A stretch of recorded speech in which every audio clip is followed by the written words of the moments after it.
কৃতজ্ঞতা জ্ঞাপন কৰিছোঁ আজি আসলতে মই একদম বক্তৃতা দিব পৰা অৱস্থাত নাই মই আসলতে আজি আহিব পৰা কণ্ডিশ্যনতে নাই কালি নেত্ৰজিতক জনালো যে মই আজি কোনো কাৰণতে উপস্থিত থাকিব নোৱাৰিম এতিয়াও যদি মোৰ গাটো চুই চাই প্ৰায় 99-100 টেম্পাৰেচাৰ মোৰ গাত আছে মানে খুব বেছি গা বেয়া হৈ আছে তথাপিতো মানে নেত্ৰজিতেৰ মৰম এনিটক্সৰ প্ৰতি থকা আন্তৰিকতা ভাল পায় অকমান গাটো ৰাতিপুৱা ভাল পাই তাক ফোন কৰি জনালো যে মই যিকোনো প্ৰকাৰে এপাক দেখা দিবলৈ চেষ্টা কৰিম যি কি নহওক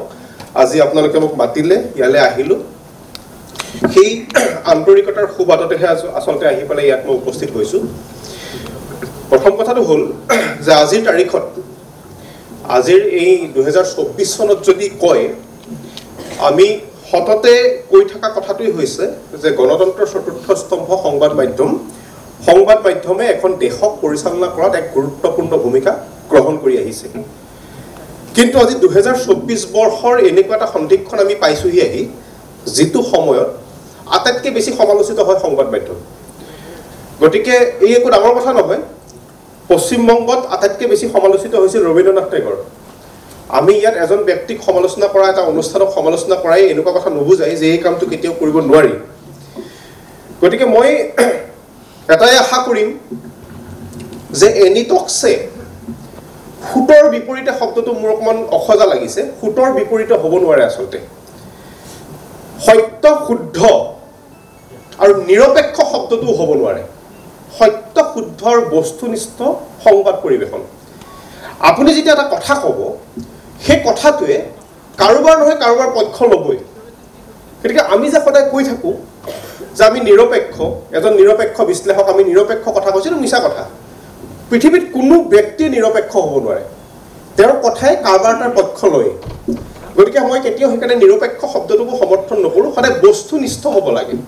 যেতিয়া আমি এটা কথা ক'ম সেই কথাটো তথ্যৰ ওপৰত ভিত্তি সত্যৰ ওপৰত প্ৰতিষ্ঠিত হ'ব লাগে আৰু সেই সত্য আৰু তথ্য ফুটৰ পক্ষটো হ'ব পাৰে ফুটৰ বিপৰীতেও হ'ব পাৰে ফুটৰ পক্ষত থকা কথাবিলাক মিছা হ'ব নোৱাৰে নহয় এখিনি মানুহে এটা কথা কৈছে ফুটৰ পক্ষত থকা কথাবিলাক মিছা হ'ব নোৱাৰে ফুটৰ বিপৰীতে কথাবিলাকো মিছা হ'ব নোৱাৰে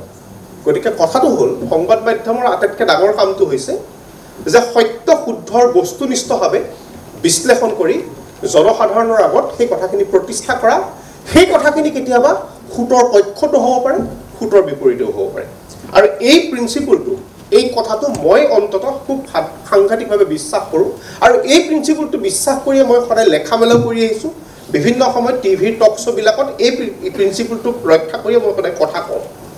আৰু সেইকাৰণে আৰু এনেকুৱা প্ৰিন্সিপল ৰক্ষা কৰা ব্যক্তি সাধাৰণতে কাৰো মিত্ৰ নহয় সকলোৰে শত্ৰু হয় কাৰণ আপুনি আজি এজনৰ পক্ষত থাকিলে কালিলৈ দেখিব তেওঁ বেলেগ এজনৰ পক্ষ লৈছে মানুহে ভাবিব যে এই সুবিধা মতে আজি এজনৰ পক্ষ লৈছে কাইলৈ বেলেগ এজনৰ পক্ষ লৈছে আচলতে এইটো কথা নহয় আজি যিজন শুদ্ধ তেওঁৰ পক্ষ ল'লো কাইলৈ বেলেগ এজন শুদ্ধ তেওঁৰ পক্ষ ল'ম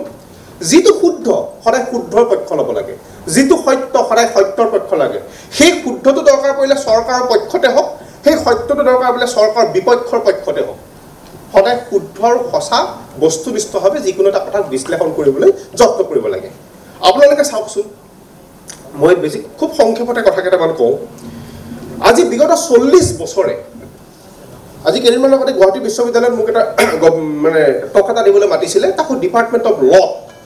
মানে আইন বিভাগত আইন মহাবিদ্যালয় এটা টক দিবলৈ মাতিছিলে টক দিবলৈ মাতোঁতে মই তেতিয়া তেওঁলোকক কৈছোঁ যে গোটেই কথাবিলাক চাওকচোন যে আজি বিগত 40 বছৰে অসমৰ সমাজ জীৱনত আমাৰ মানুহখিনিক কেনেদৰে ব্যস্ত কৰি ৰাখিছে এটা নেৰেটিভ কিছুমান বাগধাৰাই আমাৰ সমাজ জীৱনৰ আমাৰ মানুহখিনিক বিগত 40-45 বছৰে এনেদৰে ব্যস্ত কৰি ৰাখিছে যে আমি সেই নেৰেটিভটোক বাদ দি এখন নতুন অসমৰ কথা ভাবাৰ কোনো থলেই নোহোৱা হৈ গ'ল অসম চুক্তি হ'ল অসম চুক্তিৰ পিছত আহি যি সময়ত আমি অসম চুক্তি কৰিছিলোঁ যি সময়ত 1979ৰ পৰা অসম আন্দোলন আৰম্ভ হৈছিল সেই সময়ত 855 জন ব্যক্তি শ্বহীদ হৈছিল সেই 855 জন যি 55 জনে শ্বহীদ হৈছিল গুলিটো খোৱাৰ সময়ত